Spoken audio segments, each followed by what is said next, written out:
Well, welcome back to a new episode of the Threshold Lab. And today's guest is going to bring something that I have not had a chance to provide in previous guests that we've had on the show because this particular gentleman is also a host of a podcast. He's been doing it far longer than I have, and if you haven't tuned into it, which we'll talk about a little bit later, it's a phenomenal podcast for coaches, but we have Coach Billy Allen joining us here this afternoon, and I'm really more than anything just excited to peel back some layers because I've gotten to know Billy a little bit over the last year, and we've had a chance to have some conversations through his podcast and explore some of these topics pertaining to leadership and coaching the mental game, and anything in between. But I'm excited to kind of turn the mic around and have Billy share a little bit about his experiences and there's some things and some life experiences, some professional experiences, and just some cool projects that he has pursued already in his lifetime that I think create this like really cool blend of perspective that I want to tap into today. So, with all that kind of being said, Billy, I appreciate you taking some time to share with the audience and be here. Happy to be here. It's been a pleasure having you on my podcast. I've learned so much about a topic that I'm really passionate about. I feel like those episodes are like my favorites on mental performance with you guys. I'm happy to be here and hopefully I can be of some use to your audience. I have no doubt in that. And, I think when you have a guest that has kind of the mix and blend of different experiences, there's obviously a lot of different places like we could start with, and we'll kind of see where the conversation organically goes. But one thing that you also bring into this conversation that is completely new, at least for me and previous guests that I brought in, is like you're also an author. You've written a book called The Inner Night, Train and Compete Like a Champion. And I would love to maybe kind of start there and hear not just the conceptualization of the book and what it's about, but also like really what the inspiration was for that for you at whatever given time in your life you wrote it. Yeah, so I've had like two big passions my whole life, and it's been volleyball and writing storytelling. As a kid, it was more comic books and then some movie stuff, and then it's been books the last 10 years or so. So I actually have, as of this week, I have uh, 5 books out now. The Inner Night specifically is a cool blend of. It's hard to explain because it's a fiction story, but it has lessons for athletes and coaches. So it's kind of a parable about training and competing and a lot of the mental game, which obviously is hopefully dear to your listeners. The inspiration was John Mayer, my other co-host, and I. We had done a Coach Your Brains Out book based on our podcasts, more centered on coaching and practice design and that kind of stuff. And one of our guests we had on was Joshua Medcalf, who wrote Chop Wood, Carry Water. And we really like that idea of like a fun story with lessons kind of woven in. And so he kind of challenged me to do it. And I think the initial idea was Bernie Holiday, when we had him on, talked about the training and trusting mindsets and just kind of like the different mental side of that. So the book was kind of started to be about that and to tell a cool story. And then it kind of, you know, we kind of explored a bunch of different avenues. So if I have to pitch it, it's a fun story for athletes. It's really short and easy and hopefully entertaining and gives you some medicine mixed in with the fun story. Hopefully you forgive me.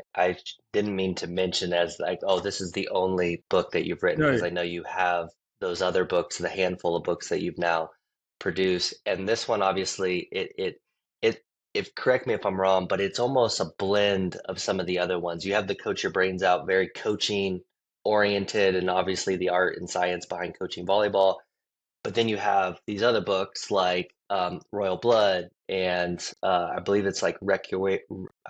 Was about to butcher that. Requiem for a House Octavian, correct? yeah, yeah. So that's like a total nothing to do with volleyball.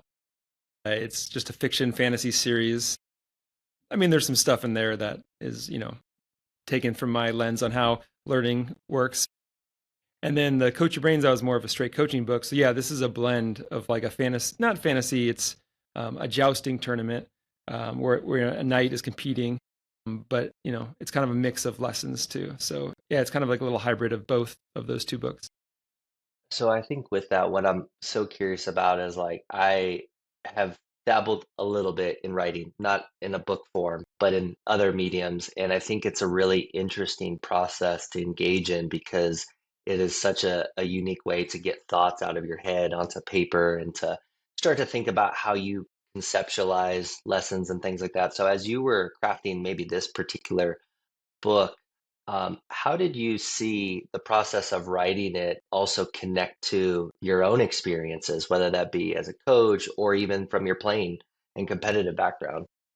Yeah, I think twofold. I think on like a macro level, process of writing and playing are like they're like there's a lot of similarities. The idea of like you're out there practicing all the time for a competition that's like in the future and just putting in the work every day. And writing is very much the same way. A novel can sound daunting because it's so long, but you get half hour every morning and you chip away and you stay consistent and disciplined. You hit walls where you're not growing or learning and you have to backtrack. It's a maze in itself, but over time it adds up. So I think as far as that, like the disciplines, there's a lot of similarities. Having to be adaptable, having to be all that kind of stuff. As far as the story specifically, it's told through the point of view of this character who's an aspiring knight. And for me, the lessons I've taken from my own playing is just how messy it is on the mental game, and how I think when I thought of like elite players, I always picture them as kind of mentally bulletproof, where they kind of had their game down and they were just super confident all the time. And by the time I reached that level, I wouldn't have any more nerves or doubts or worries. And that just hasn't been my experience or the experience of the elite players I've talked to. So like it was a cool activity to kind of write from the character's point of view, and just all the stuff and messy stuff I had when I approached competition before games, during games, all the distractions. So definitely a lot from my own experience was put into that story. I think that could be a good place to go to before we get into the direct coaching background, is to explore kind of your playing and competitive experience. And I think with that as well, what I'm actually interested in talking about first is just like you've got this interest that you've developed now and this love of understanding the mind and how it works and how it helps us all enable kind of this best version of ourselves. But what was a moment like at what point in your competitive career did that start to get on your radar and become something that you became more of a direct student of?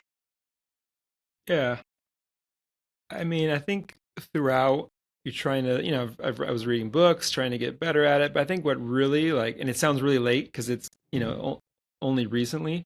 But during the pandemic, I was working with, when I went on the national team, I was working with a sports psychologist named Peter Haberl, who would lead some sessions with me, my coach and I, and then some basic level of mindfulness and stuff. But during the pandemic, we had a lot of downtime, and he offered up for kind of all USA athletes, just kind of like weekly sessions. And I like dove in. I was like, I'm not able to play right now. The beaches around me were closed. I have my little garage workouts I could do, but like, what can I do to get better? And this seemed like, one of the only ways. And I just really dove into this. And I think I've struggled on my own as far as like the value of meditation. But I just kind of said, hey, this is like the one thing I can do right now to be improving. And so in 2020, just being consistent with him and doing all these like social noting and mindfulness practices, I really saw not just how it could help me, be calmer under pressure and that kind of stuff, but just like, I don't know, I saw a clear translation to volleyball and also the rest of my life, more patience and stuff like that and awareness. So that was probably like a spark where I really like took from incremental, like the stuff you hear as an athlete, to like diving into this stuff and trying to get better. Using that as maybe a catalyst point for you, what did you start to notice be different for you as a competitor and or like either on the in volleyball or outside of it? I think it just allowed me to really like just detach from the feelings, and whatever thoughts and feelings I had were natural and normal, and they're coming, and it was just part of the process, and they didn't have power over me. And so I think instead of wrestling with trying to be confident or trying to think the right things, it was just coming back to my values, and like I can think and feel whatever, but I'm going to choose to act like this. I'm going to choose to compete hard. I'm going to choose to be this kind of player.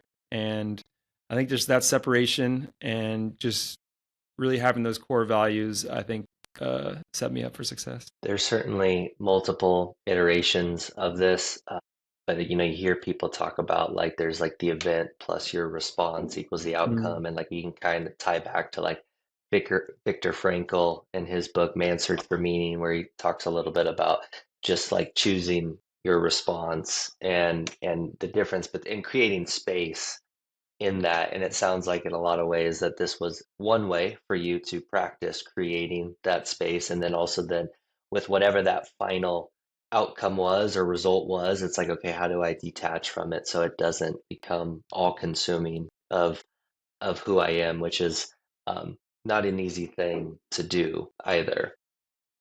Yeah, I like how you said the practice, because I feel like I would get these things conceptually. Like, okay, yeah, yeah, I get it. This is what you do. But for it to show up when it matters and to be consistent with it, it is a practice and something I had to invest time in. What about in this current moment for you? So in terms of like, you start to learn, you kind of do a deeper dive, you start to create this practice and this discipline around it. But now here we are, 4 or 5 years later. And so how, if at all, does it still continue to show up and be a practice for you, or how has it evolved? Yeah, I would say I'm way less consistent now, but it's something that we do with our team here at Stanford.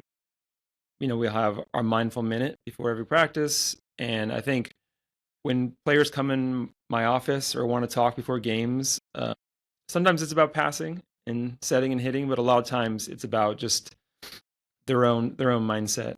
And so I think it's on the forefront of their minds a lot. And so, you know, we deal with it a lot. And then I think just in my own life, like, I have a flash of anger because my son did something, and I just can have that moment of separation, like you're talking about, where it'd be like, oh, like there is impatience here. And then once you identify it, then you can kind of, you said, choose how you act and respond. I think that's awesome. I think I'm debating on whether or not I kind of stay. I kind of want to stay just for a couple more moments with your kind of playing background as a competitor and stuff. And now as you continue with it, but also like with some of these things that you've learned and everything, like now, like what have you found to be those kind of cardinal tools and skills that you think um, have become maybe separators for you and or those that you've also coached or been around, like you've been around a lot of other elite competitors as well, like what are some of those separators that you see from a mindset standpoint um, for them? Yeah, I could, if you want to get like kind of practical, I can talk about like a practice I've been doing lately.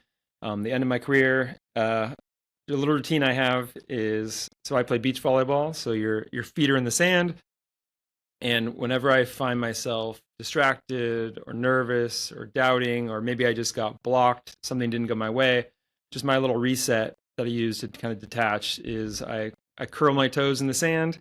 It's just a way to be like really present. Like I'm going to keep my head where my feet are, and then I just have this little like just bring it on kind of internal cue. And to me, that means like whatever the challenge is, like I just got blocked, I got ace, whatever it is, like bring it on. I want the next one to come, and I just choose to compete. And I don't always remember to do it, but so it is a practice that I kind of go back to. But I've also like carried it outside of volleyball too. Like I have to give a presentation. I'm nervous about public speaking. I'll, curl my toes in my shoes and say, "Bring it on." And that's just again going back to my values of embrace the challenge and compete. Mm, I What find about you? Are myself, you, I'm curious, or do you have any kind of practice that you are currently doing? well, I'm curling my toes right now, just Yeah, there hearing you you go. just as you were describing it, I found myself doing that. Um, so for me, I don't have so one thing that's been awesome over the last 7 years as I've kind of served in the role with the Arizona Diamondbacks is we've done so many meditation and guided sessions, and those have always been just these wonderful. I almost view them like pit stops in your day to just slow down, to get organized, to create a sense of clarity. You know, it's like, hey, if you want to perform with clarity, like, well, how does your routine create space for clarity? And I think that for me was a way to do that. I'm discovering now as I kind of step outside of my role and go into more my own thing. I'm learning how to do this a little bit more. I'm learning how to be more intentional in how I design my day, and particularly around transitions. So what you're in essence describing is kind of both an in the moment, pre-performance, whatever that is, whether it's volleyball, giving a presentation, and so on.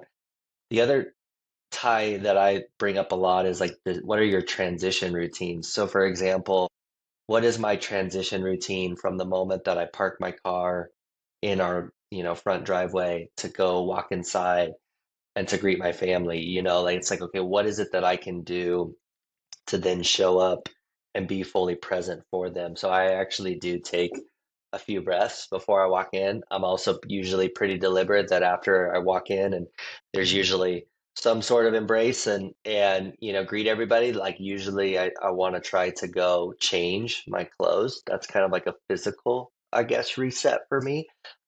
So that for me is one. When it comes to like giving presentations and stuff, like I can promise you that anybody that has ever seen me give a presentation, it is a presentation that I've already done several mock sessions of in my head. I've walked around the block talking to myself. I've practiced in a quiet room trying to rehearse where I think I'm going to go and how I want it to feel and the cadence and those types of things. So like I am very much that type of person. I'm very much the type of person that believes that like it's easier to be adaptable in the moment if you're more prepared on the front end. And so anyway, I think for me, those are some ways that I've not only some practices, but also why I've tried to instill those. And again, doesn't mean that it's always in a formally systematic way, but those are the ones that I probably go to the most. Really cool.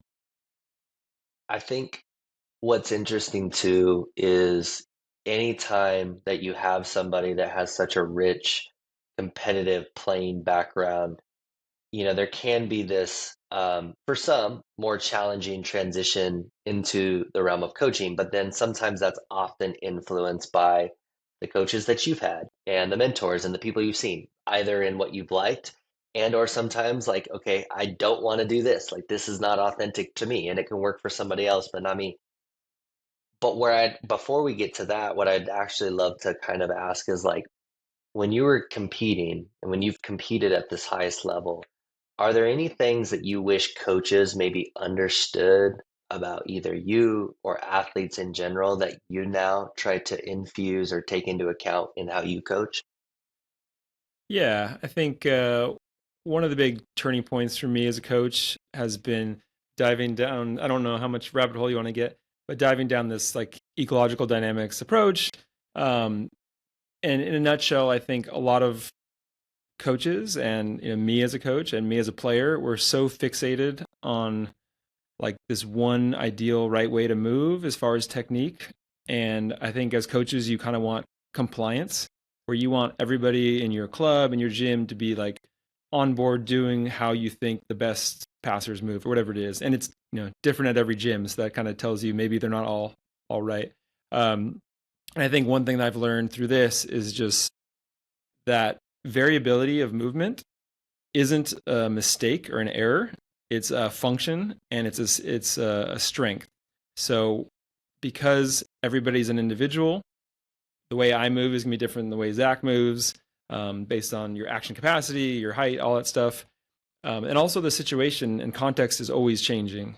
And so instead of micromanaging movement of this like one ideal technique, which, we usually train in a very like sterile lab, easy ball situation, and doesn't maybe hold up in the game.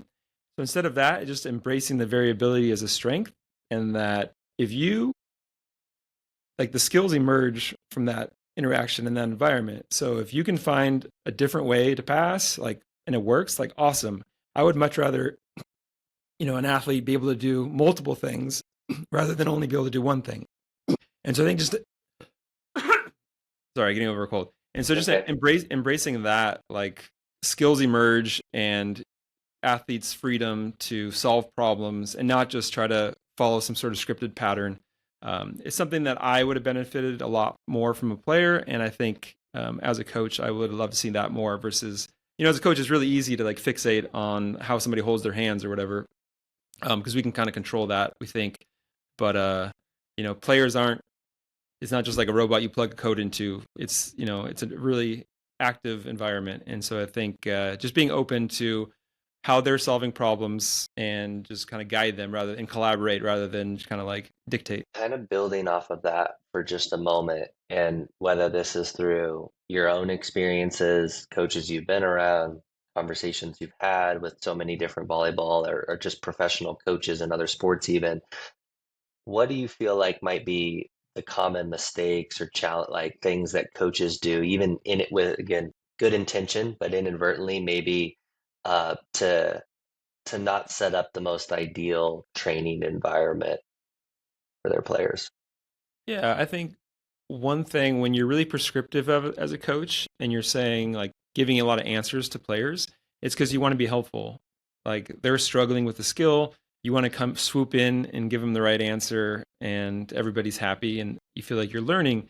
But I think athletes learn best when they're solving stuff for themselves, because when it comes to a game and competition, they're going to be asked to solve new novel problems all the time. And in my sport, in a lot of sports, the coach doesn't have a joystick and they can't control you. So it's important for the athlete to be able to, think for themselves and problem solve, and not just rely on that. So that's one. I think a lot of times coaches, we look at learning as very linear. So we'll break something down into its pieces and, put it back together after they've kind of like, had success, and everything looks neat and orderly. And I think from the stuff that I've read, the most transfer comes when it is, a whole skill and very representative of what they're going to see in competition. So I think, we want things to look orderly and want our players to have a lot of success, but I don't know if that's the best way to prepare them for the actual game. Earlier, you talked about like the freedom for you that you kind of found. And again, I know some of that is rooted in some of the meditation and mindfulness practices and things like that. Um, but I think that word actually has some relevance to what you're also describing here in terms of how you're designing the training environment for those you lead to create some freedom for them to solve their own problems and to find solutions, be adaptable, and things like that. Is that something you could talk a little bit about in terms of like how you've seen this approach, this kind of ecological systems approach to coaching now influence the freedom through which an athlete competes with? Yeah. So I think to give you an example, in the past, one thing in beach volleyball we see a lot of players struggle with is a deep serve that's kind of like at their neck, right? That's kind of hits their body in the midline.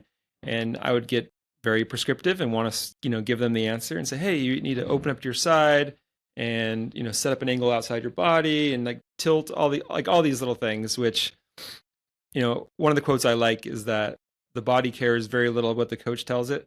Like it's just reacting to the environment. And so, it's hard to remember all these things about what to do with your elbow. Um, but now it's more adding the freedom in is, we call it's the constraints led approach. So you give them a constraint like, hey, you need to start shallower. And so you're going to get a lot more interactions and it's just naturally happening to you deep.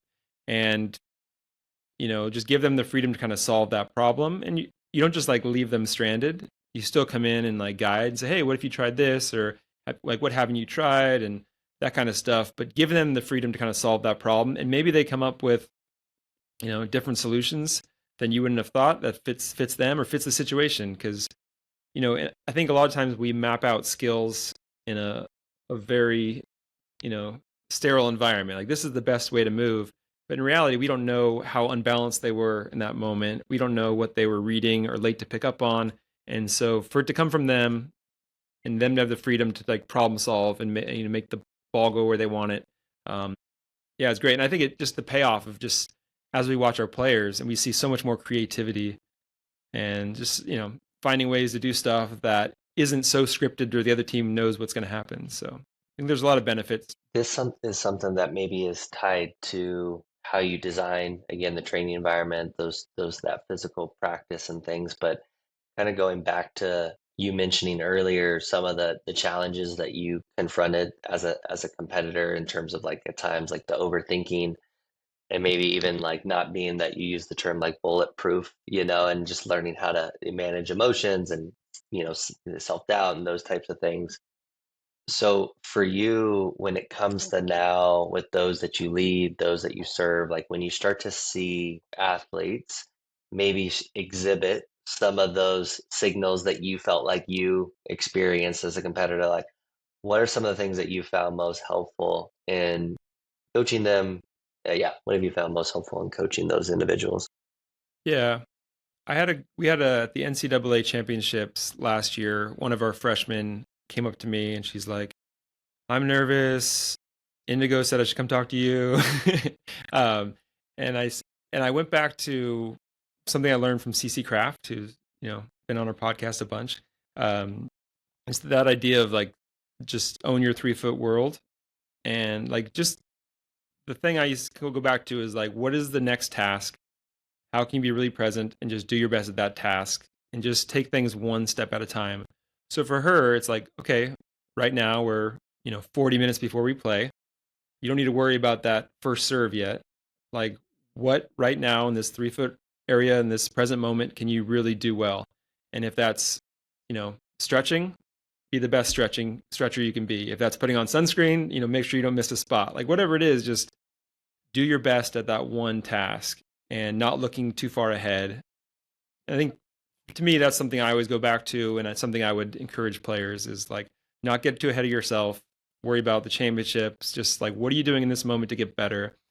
And for me, that's talking to you, and like I'm becoming a better coach in this moment and trying to learn from you, work on communication, whatever. This is what is the only thing that matters is this moment right now. One of the things that has been fun to have some of these conversations with other guests is like hearing not only the things that they're learning. So like on one hand, I've had plenty of people that we've had conversations with. They're learning in the form of, reading, going to courses, talking to other coaches, podcasts, and so on.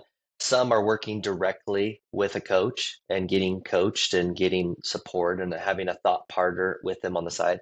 And then others also talk about the lessons that they've learned from the athletes themselves and how that has also shaped their coaching. So, you being in this parallel track of competing and coaching kind of in aligned at the same time, even like, what are some of the things that you've now taken from athletes that you've coached and that's either shaped how not only you coach differently, but also if it's something that has even shown up in how you compete? Yeah, that's a good question. It's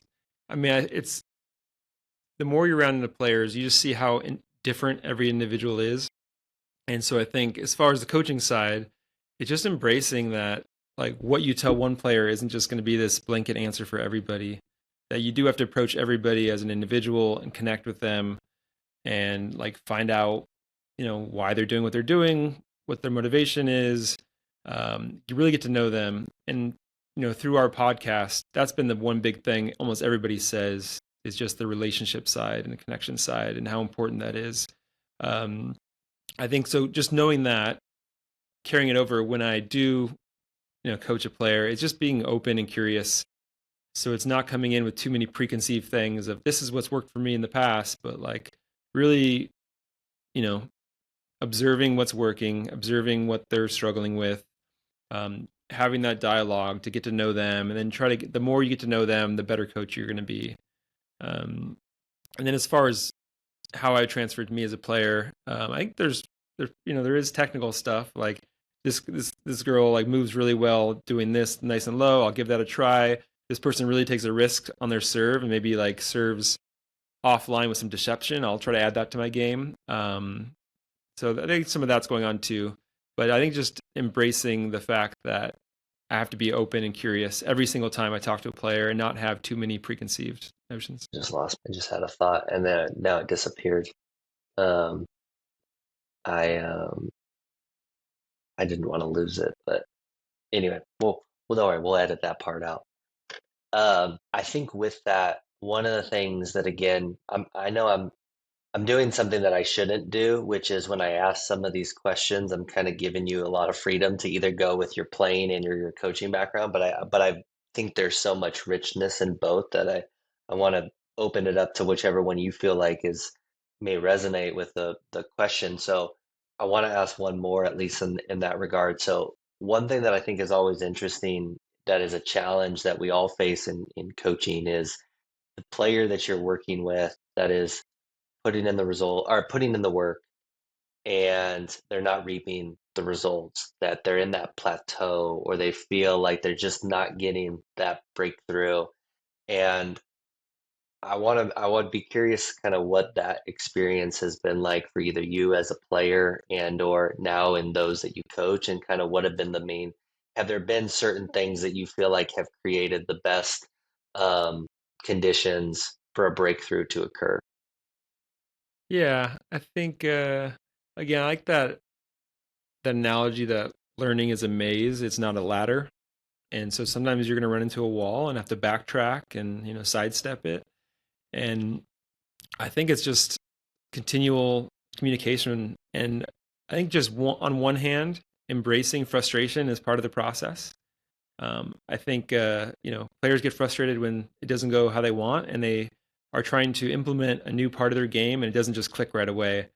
But like, there's going to be a point of frustration and struggle and challenge, and that's how we get better. Like, we can make drills really easy and lower the net and make you feel really confident and great about yourself, but there's not much learning going on. So I think just on one hand, embracing that process is challenging, and if you're challenged, that's a good thing. But then also not being stuck running into the wall either, and adapting, and maybe something isn't working, right? Like, I feel there's very few things that I'm like, this is the right answer. You're going to do it and get way better. Just follow this script. It's a lot of like, hey, come into the office. Let's watch some video. Like, what did you feel on this one? What could we do? Try differently. And it's really like I learn stuff from those video sessions. Like we leave with a plan that we're both aligned on. Like, hey, this is what we're going to commit to going forward. And it's not something like I knew ahead of time that this is what this athlete needs to do. Like I'll have an idea, but it is a collaboration. And I think the important thing is just committing to it. Let's say, if, we watch some video, we notice this is happening. Like, what do you want to try? Why do you think that'll work? Oh, like, are we aligned? And let's just commit to it and go after it. And, if we need to pivot and adapt, we will and try something different. But again, it's like that maze. You're just, trying different routes, and sometimes they don't work. But understanding that it's kind of like in my own career, I looked at it like in a given year, I'm going to have some good tournaments and some bad tournaments. I know I'm going to end a tournament being like, crap, why am I doing this? It's not worth it. This is too hard. And I'm going to end some other ones like, this is pretty awesome. But I think of it like a stock market, and it's pretty volatile in the short term. But as long as we're trending up, like we're moving in the right direction. So I think just kind of embracing that's the messy, ugly part of learning. I think those are both the maze, the stock market. Those are both really beautiful, like kind of visual depictions of the process and stuff. And also like it gives you good perspective. Like that's what I love about what you just described with like the stock market. It's like, hey, when you zoom out now, Mm. that trend does not look how it feels when you're zoomed in on just the day to day or moment to moment and stuff. So I think that's a really beautiful description for it. And then I like the maze in a lot of ways too, because like when in particular when you start talking about like those wrong turns and like, okay, how fast can you learn? How fast can you adapt? And this is one that it's little timely, but I heard this. I ended up using this as a recent podcast episode where I talked a little bit about somebody was like, the GPS in your car can't guide you when you're parked. So if you've ever experienced that feeling of like you're leaving a parking garage or you're leaving a lot that you're unfamiliar with and you're trying to figure out, okay, the GPS is calibrating and you're not sure if you should go left, you're not sure if you should go right. In that moment, if you just stay put, it's not going to help you. Like it's just going to sit there as well. And so like it needs you to go. And the nice thing is the moment you start going, if you go the wrong way, it just simply reroutes you just like that. And I think of that as it relates to, being an athlete, but especially even as a coach, like those moments where, the easiest, like if it's just conceptual, like until you get out there and you start experimenting, until you start iterating and trying different things, like, yes, it may be wrong, or yes, it may not work as well as you like, but also it's get you quicker to a result that is and like the destination that you ultimately want to be. So I like the maze piece of it very much so. And I think with that, if we were to kind of use that as a metaphor for your coaching, could you maybe tell us a little bit about a moment where you felt like, ooh, it was a wrong turn, whether it was within a single interaction with somebody or whether it was in like even a season or a team that you felt like, hey, in hindsight, it ended up really changing how you coached and shifted because of it maybe not being the most ideal approach? Yeah, I'm trying to think of something specific. I'm sure there's a bunch of changes along the way. I know a couple years ago we were pretty into jump setting. It was like this new hot thing where throws off the blocker. It's something very common indoor, but on the beach you don't see it very much. And I think we were like really working on it and thinking this is the next level. This is going to make us separate us. And then our players just weren't committing to it in the games. So in practice it looked good, but it was really hard and risky to try in a game, and especially in the national championships is on the beach in Gulf Shores where it's very windy, and it's something that we probably spent a lot of time on that didn't really pay off. And so I think our goal is the same. It's still to disrupt the blocker and make life easier on the hitter, but there's other ways to do it. And so maybe even instead of taking the challenge of the setter making this athletic in the air jump set where they fake like they're gonna hit and then they set, maybe we can get it in a different way, and that's from the hitter just running a different route to try to get away from the blocker or something like stuff like that. That's one area that came to mind, is like maybe something strategy wise that we just adjusted because one, we didn't do it, and maybe there's a simpler way that can get the exact same benefits. But I like what you were saying about the GPS, because I feel like there's that Lincoln quote where it's like, if I had this long to cut down a tree, I would spend the first whatever 90% sharpening the axe. And I feel a lot of times I can just spend all day sharpening axes and not actually chopping. And so thinking about like even like the our podcast and your podcast, you can wait till you have all the right equipment and everything's perfect and the guest lists are all lined up. But you might never record an episode. And I think sometimes you got to jump in and then adjust as you go. I think that's a really good example. That very much hits home. I can think of numerous things in my life where I've probably spent too much time um, sharpening the axe, and I think something else that I'll quickly share because I think it could tie in where I kind of want to go next, which is just I very much admire how much of a student you are and how like intellectually like curious and just the different things that you pull from. So I kind of want to explore your process for learning and development here in a moment. But before I get to that, so something that I think I shared this in one of the early episodes because I think it was kind of a mistake that I made kind of early on is I heard this distinction between there's very much a difference between being a librarian of the mind versus a warrior of the mind. And a librarian, it's like you're just constantly gathering, absorbing, consuming, you're reading, there's like, and we're in an era where like I mean, not that this probably applies to any era, but like especially now, like there's so much out there. Like you could spend this ungodly amount of time really diving in and trying to learn the intricacies and the details and stuff like that. But eventually, you have to get out onto the court and like actually implement these things and like do it and then iterate and figure out what works and what doesn't and stuff. Like it's a lot easier and it's a lot safer to just keep learning and then hold it all sitting on the sidelines, and never put it into action and stuff. So I do appreciate that sentiment of like I get the Lincoln thing. I think that one's a it's a great analogy from the standpoint of like also like you know I also my interpretation too is like getting clear on the problem, making sure you're clear on that and then, kind of before you jump in. But on the other side of it, it's like what you're describing is so spot on too that, you're also going to learn a lot by just getting in and starting to hack away at the tree and put things into action. So love all that. That being, oh, go ahead. No, it made me think of one of the concepts that we like in motor learning is the idea that there's a difference between knowledge of and knowledge about. Knowledge about is like what you picture a coach writing on the whiteboard, and this is how everything works, blah blah blah, and this whole long lecture.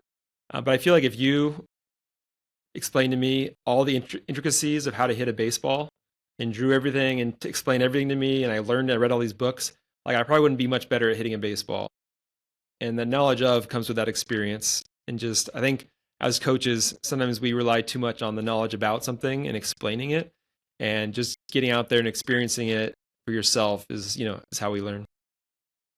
There's there's a quote that I've heard. It's in a research paper that was peer reviewed several years ago, and I'm going to definitely butcher this, but the question that it offered a distinction around is like, are you producing knowledgeable trainees or like skilled and adaptable performers?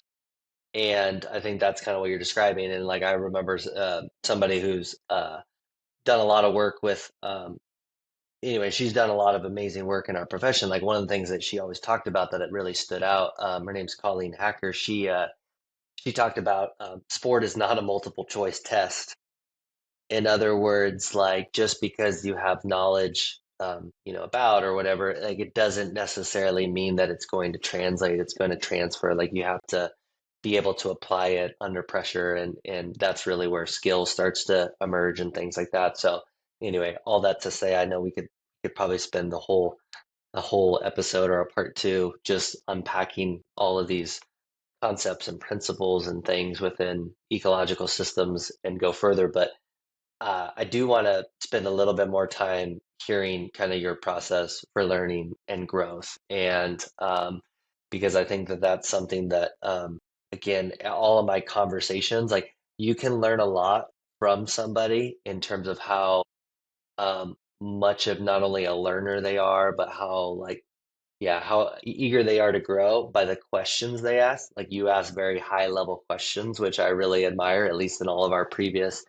interactions and things. So that being said, how like could you walk us through just kind of your approach to learning and growing as a coach and not just from like that the physical and technical piece of it, but also those other components that emerge in coaching too. Yeah. I think one thing this podcast, doing it for 10 years, has taught me is just how important it is to be, like I said, curious and a learner. And for me, it's like a superpower that I feel as a coach, you have this burden to be an authority and an expert on stuff. Um, and you want to have all the right answers. Otherwise, you're a fraud. And my mindset is just be learning. And like, it just gives me so much freedom to, go into a meeting with my notebook in hand. And all I'm thinking about is like, how can I learn from this? How can this, I get something out of this? Even if it's like I'm speaking to the team, like just be upfront about it. Like you don't have to know everything. You're just like, I want to get better. This is what I know, and just be very open. I'm reading a book right now called "What's Our Problem" by Tim Urban.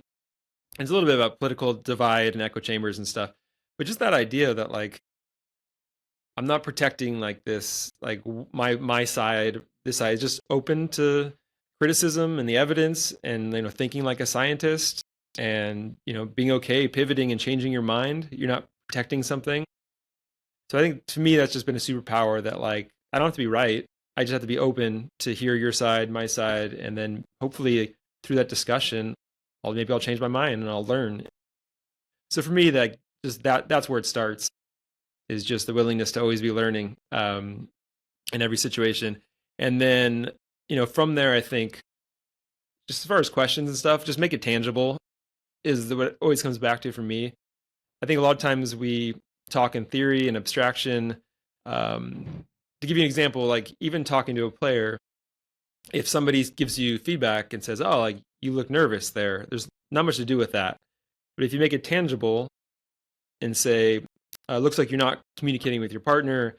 You're, being quiet. You're moving. I don't know, whatever it is. You actually have something actionable you can change and do."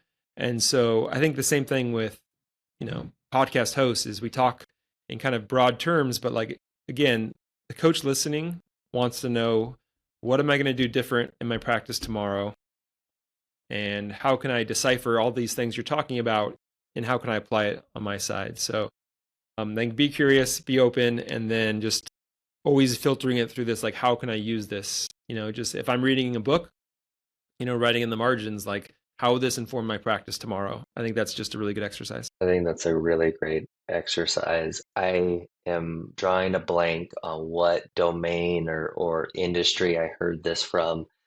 Um, but what I heard somebody say once, they called it the Tuesday principle, which was basically this notion that if you're consuming and you're learning something, like you need to be able to answer, like, okay, how can I implement it this Tuesday? Like, whatever day of the week that is. And it's no different from what you were describing there. Like, okay, how do I put this into action tomorrow? It's like if you're creating something or you're sharing something, like if it's not something that those that you're trying to reach, whether it's a coach or a player, whatever, whoever that population is, like if they can't put it into action that following Tuesday, then it's probably worth revisiting and finding something more tangible, more specific.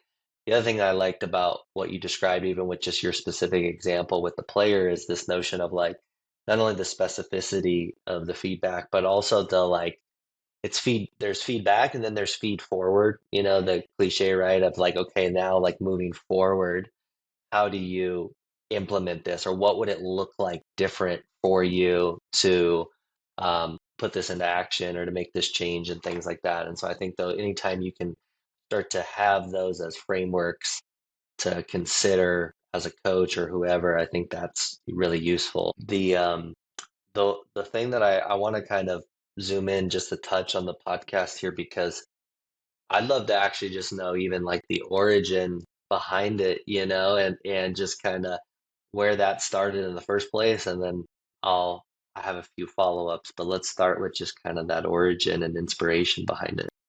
Yeah, so it was a little over 10 years ago. John Mayer is a good friend of mine, and we liked listening to podcasts. And I think it's something that I've always done is I'm very inspired by what's around me. So, I hear a good song, I'm like, I should write music. And sometimes sometimes it hurts me because you derail and want to jump around a lot. But we were listening to podcasts and we're like, we should do this. It sounds good. I think we were deciding between, it wasn't like always like, hey, we should do coaching. It was like, hey, we like this, we like that. But we ended up like, hey, we both coached, we're both passionate about that.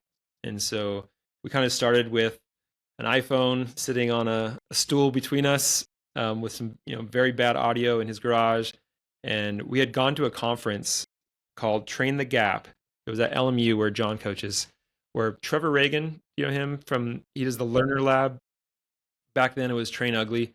He had a bunch of people come in and talk about the gap between maybe what the research is telling us about learning and stuff and what we actually do.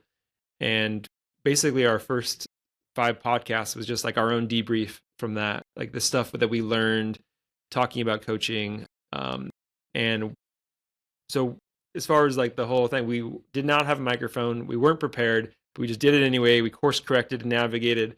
If we had a GPS, it would be saying, you're in the lake. Um, but we got a lot out of it. We enjoyed it. And we eventually like branched out and started asking guests. And That's why it's so cool what you do, or you do both. Like, if I was just going to talk into a microphone for 20 minutes, I'd be very intimidated and worried that I wasn't giving any value. Um, but we cold called some people, and we've been very amazed by how open the volleyball community, but just the coaching community in general, is about saying yes for no money, coming in, giving their time, and talking, and just trying to push the game forward. And I remember we had one of our early ones is we reached out to James Kerr, who wrote Legacy about the All Blacks. And this is, we were still like, maybe we just found out what, it wasn't even Zoom, it was Skype or something. And we reached out, and he was like an international call, and we were so nervous, prepared, like planned every question. So we were like robots reading it. But that's kind of how it started. And we just continued. It's been a great way for John and I to connect. Having a co-host is pretty nice because it kind of keeps you guys accountable, where you have to do everything yourself. But I have John saying, "Hey, I found this guest," or like, "What are we gonna do next month?" And then just it's been the biggest self just development for me and my coaching is just the stuff I've learned from the podcast, being exposed to new ideas, and just the amount of expert guests we've had on, and just it's like my own little journal that I get to have. So that's kind of where it started. I think that's a perfect direction I want to kind of build off of a little bit here. So, what I'd love to hear more about is just what have been maybe some of those specific ways that um, those conversations and reflections for you have shaped your coaching philosophy and or clarified, I guess, your own thinking as a coach. Yeah, a lot of times, like I remember we had a guest on named Lauren Anderson who brought some of those ecological ideas to our mind. They're the first one to kind of bring it to us, and we're just like, "What is he talking about? Like, this is so overcomplicated. It's just coaching." And so you get some of that, like you get a new idea, and then the next step is just to dig into it and learn more about it, and just to not let something, not to be dismissive, is kind of I think the big thing. One, it comes from doing research for a guest. So like if a guest is coming on to talk about their book, read their book and learn more about it, so you can just be a better host. But just to not be dismissive, and if somebody comes in and says something counter to what we our own framework or what we think, is to really investigate it and see why they're saying that, where they're coming from, and could there be something of value here that I could use next Tuesday. So just openness, and then just investigate it. Now that you've interviewed so many high quality coaches over the years with it, are there any patterns that you're seeing or noticing amongst like those that have found a way to produce maybe more sustainable success or excellence? Yeah, any patterns in terms of how they coach, how they lead, how they think, etc. Yeah, I think the big one is just that, like I mentioned, the relationship side. Everybody talks about how important connection is and just caring for the athletes. It's not the best coaches and leaders we've been around. It's just not a transactional thing where you come in, do this for me, you get a scholarship, whatever it is. It's they want to be part of their lives and transform them into be better humans. And I think the athletes can sense that, and they want to be around a program where they feel value, and I think and the coach cares about them. And I think the culture is another big piece in creating a safe learning environment. And I think where the players want to be, especially today, where it's a little easier to transfer in the college realm, is to be a coach that can connect and to foster really good relationships, not just between yourself and the athletes, but the athletes amongst themselves. And then just like I'm always impressed with just how coaches that are adaptable and that they change. Our AD was giving us this story about Coach K and talking about his culture, and he's like, "Oh man, your culture is just always so strong." But he was like, "We've changed a lot. We never shoot 3-pointers. We just pass, get inside, and then we started losing, and so our culture changed. And then it became, if you come here, it's you're here for 4 years. There's no one and done. And then we started losing, and so we kind of changed and embraced that. I think the best coaches can find a way to still live out their values and their non-negotiables, but also adjust and adapt to, what that team needs in this given year. Hmm.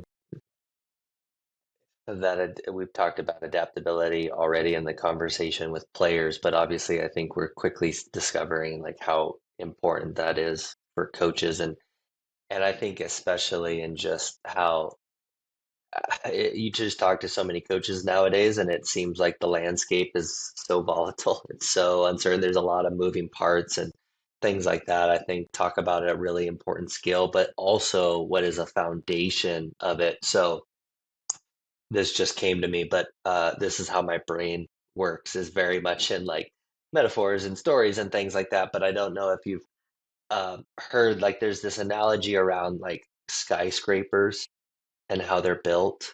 Have you heard this at all? No, tell me more.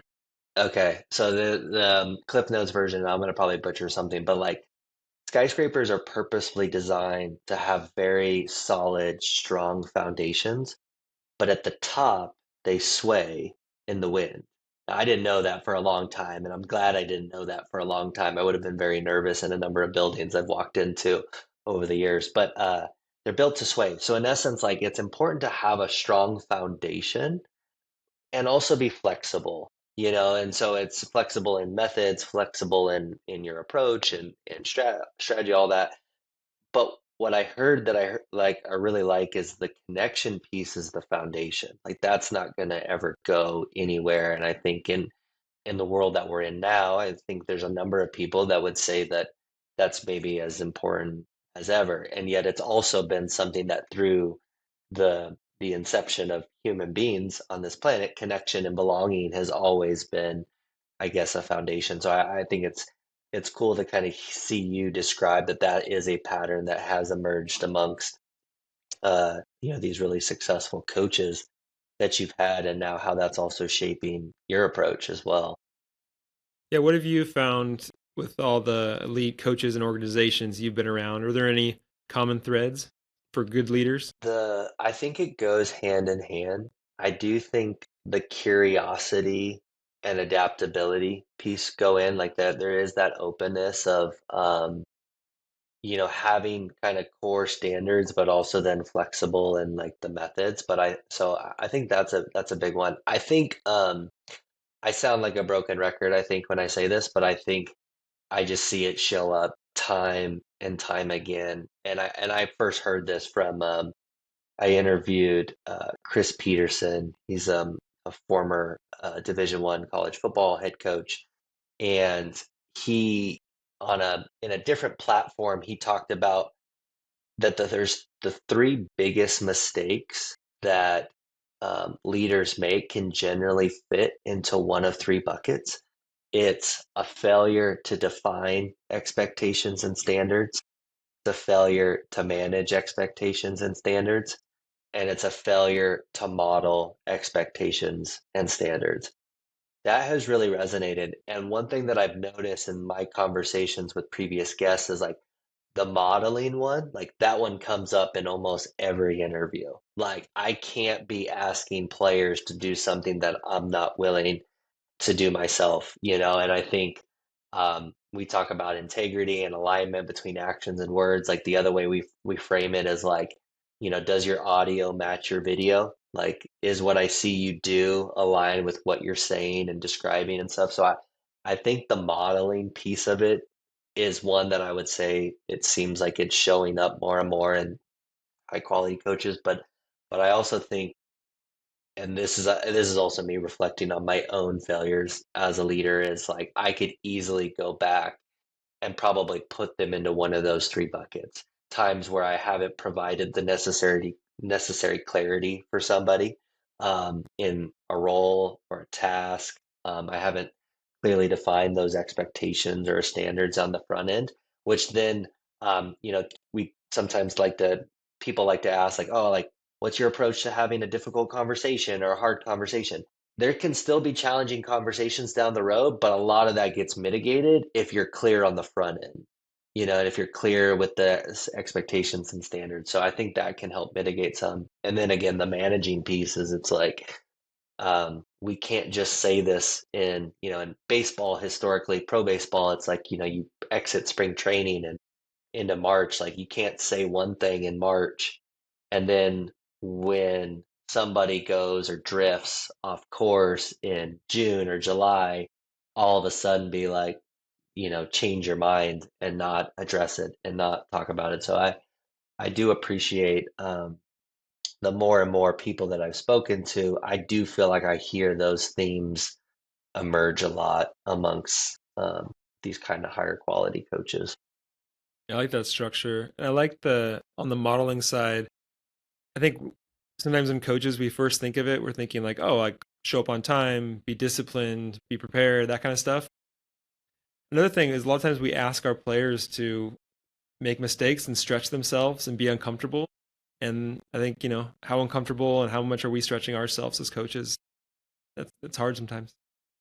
Um, that reminds me, so one of the I've referenced him on a recent episode where I talk about I use it as like I think one of the more underrated mental skills or tools is the word and this actually ties very closely to what you talked about on the front end that you can feel a certain way or have self-doubt or be afraid or something like that, and that doesn't mean that you have to act on it, and it means that you can choose. So you're not invalidating what you feel, Yeah. and yet you're also acknowledging that you have a choice in where you go next or how you think and so on. So anyway, I attribute this also to his name is Travis Thomas, who is a culture performance coach. And we brought him out to a leadership summit this past year. And it was awesome because he and I were on this prep call for, kind of going over. I was describing like, okay, this is going to be the group. Like, we're going to have all of our player development coaches there and like some other coaches in the building. And I knew his background kind of comes from improv. And so I knew he was going to want to do some improv in it. And I was super excited about it. But I was like, we also got to make sure that we don't just say we have an improv coach coming in here because people are going to be like, "Hey, I'm sick. I can't make it." Like we knew that some of our coaches were going to be a little more hesitant.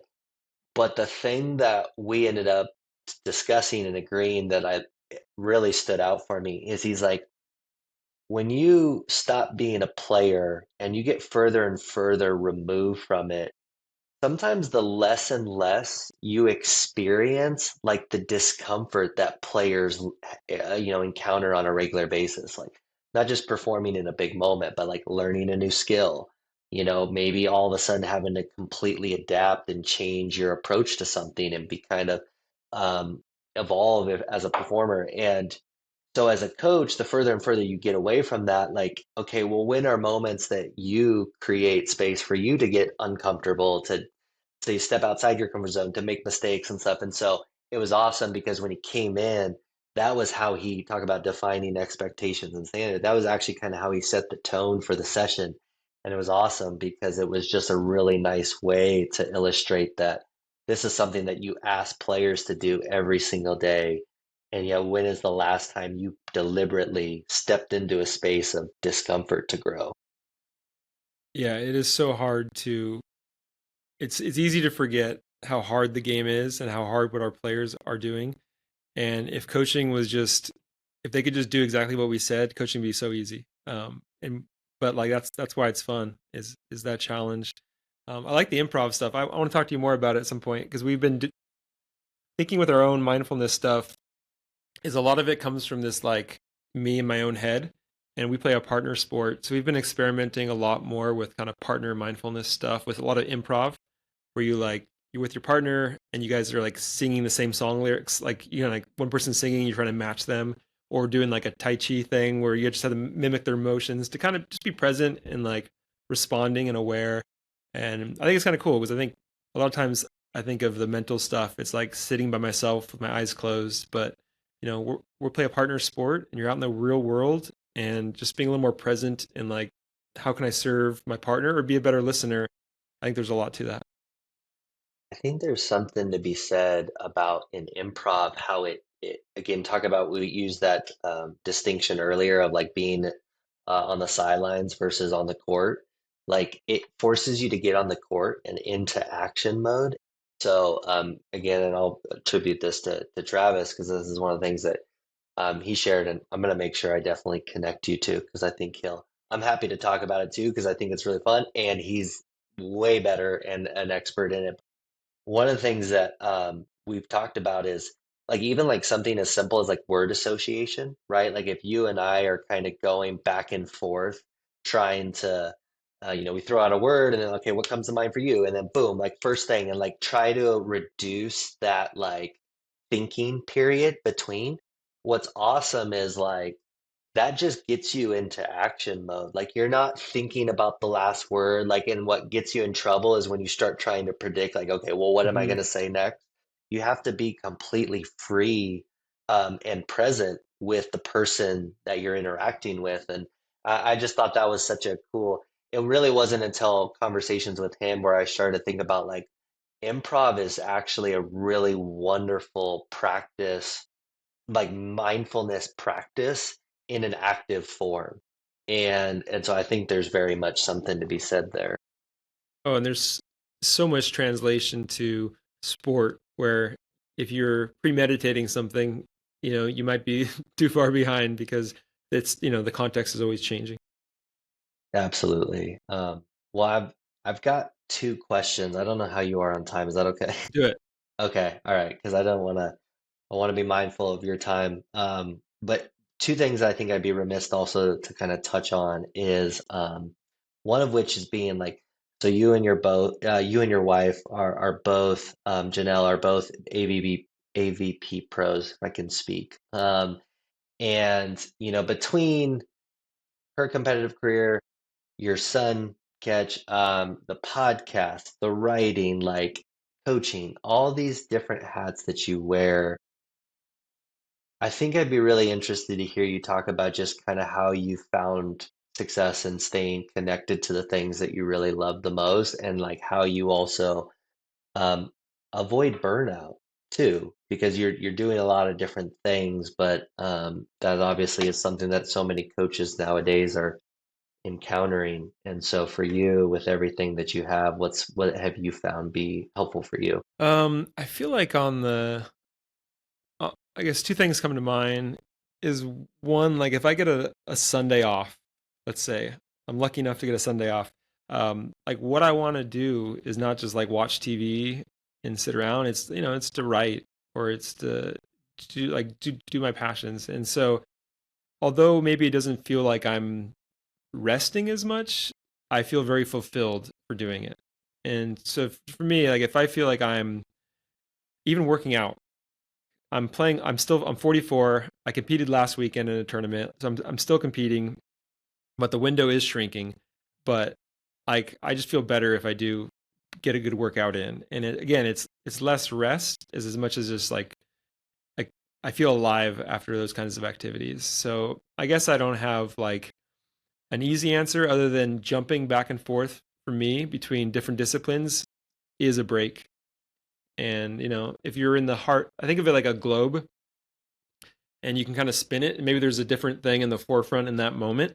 Um, but like in season, volleyball coaching is taking up most of my time. But if I, spin it a little bit and get times to write, like I feel like just whole, like more balanced. And then on the busyness and the productivity, like day to day, I don't feel that busy, but stuff just adds up. Like I feel like even, like I said, writing a little bit in the morning is not that much of a commitment compare if I'm not looking at Instagram or something and just do writing instead, um you know over a long enough period of time that adds up to a book. And I think that's like for me, like growth like that is just really addicting. And I've never been somebody that loves being in the gym and working out, but if you see those numbers go up on the weights, it's like to me that's like what keeps me motivated. And same thing with writing or podcasting, like to be able to look back or see like the numbers add up, it's pretty fulfilling. And then as Uh, far as like the family side, my wife's very patient, and so she does give me a lot of free time. But then when you do have to get time together with your my wife and son is like just how can I be fully present and spin that globe so that family time is the one thing that's front and center. I love the visual of it. I also love that you started to use the word like whole. Like that's the thing that like those are all these different pieces of what makes you you and whole and complete and again not that those always are going to get equal amount of time, but just making sure that you're taking the time to spin the globe so you're giving at least the attention that each one needs and deserves at any given time. So I love that. This leads me, final question, Billy, and I know you've listened to the show a little bit. I'm sorry for that. So maybe you're a little already familiar with the question that I like to end with, but I do want to ask you, what's something that you're proud of that maybe you don't always get an excuse to talk about? Yeah, the because we talked about my writing, so I'm gonna take that off. I think I talk a lot about the success I've had as a player, and I've been competing professionally for 21 years now, so it's a long time, and there's a lot of ups and downs. But like looking back, I think what I'm really proud of is in college, I was like the backup guy, and I got some playing time, but I was a utility guy that got plugged in here and there. And every year I knew like next year is my year. and I put in like played way more than, my competitors, and I, did track workouts. I did everything I could. And I think and it never really happened. I was always like, the backup guy. And I think that discipline and resilience, like looking back, has been for sure what has set me up for success as a professional. Um, I think there's so many good players that better players than me that came in my generation that stopped because it was really hard and you lose a lot. And I was just used to losing and still going to work the next day. And maybe things would have been a little different if the transfer portal was there and it was that easy. But I really look back and am just so proud that of the way I competed and still gave it my all, even when I didn't reap those rewards. And I think that resilience has just made the rest of my career, playing and other stuff, just um, so much easier because I look at that as an example of like, oh, I can grind, I can get through this, I can lose and still show up and work the next day. So that's something I'm very proud of. That I'm still like, if you had told little Billy that he would still be playing volleyball and writing stuff at this age, I think it'd be pretty cool.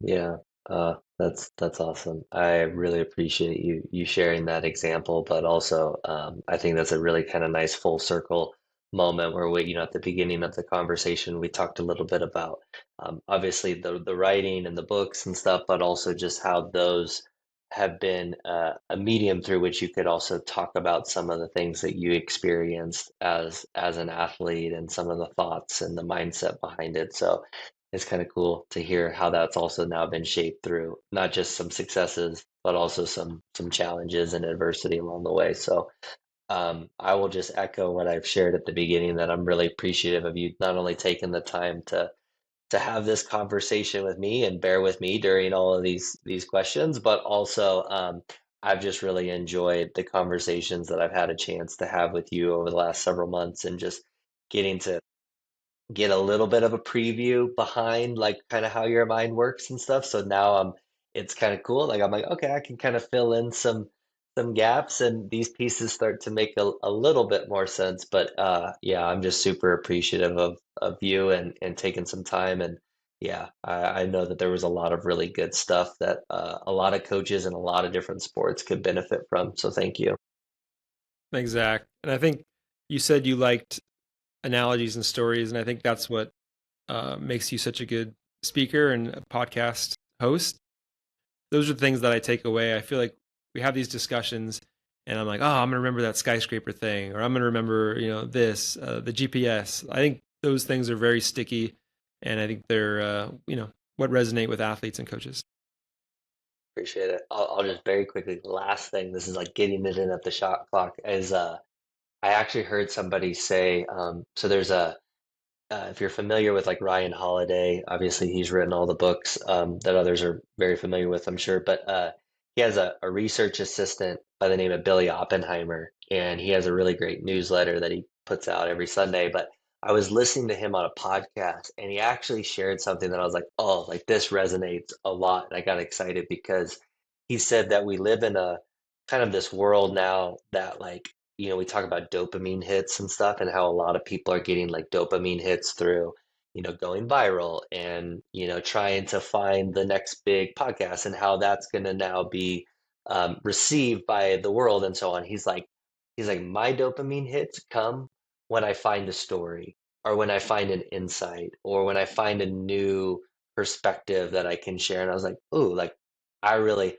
I feel the same way. Like I geek out over these. So I appreciate you being somebody to bear with me as I process those, not only on your podcast, but also in the days in between or during the week where I kind of view it as my audio journal. So I appreciate the support, and again, I'm excited for to continue to learn from you moving forward. So Exactly. Thanks for tuning in to today's conversation with Billy Allen. I hope something in this episode resonates and it maybe gives you a new lens, a new question, or a new framework you can bring back to the people that you lead.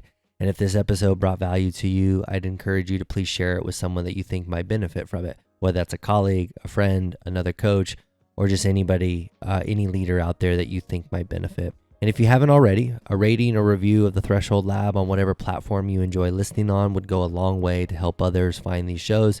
You can also hit subscribe so you never miss any upcoming episodes. And as always, if something stood out to you or it sparked a question, anything that you want to kind of continue to chat more a little bit about, feel free to reach out. Again, I've opened up my calendar for December with a lot of different coaching calls. So if anybody wants to just connect or converse in general, I'd love to hear from you and explore things a little bit more. So thanks again for listening today, and I'll see you into the next episode.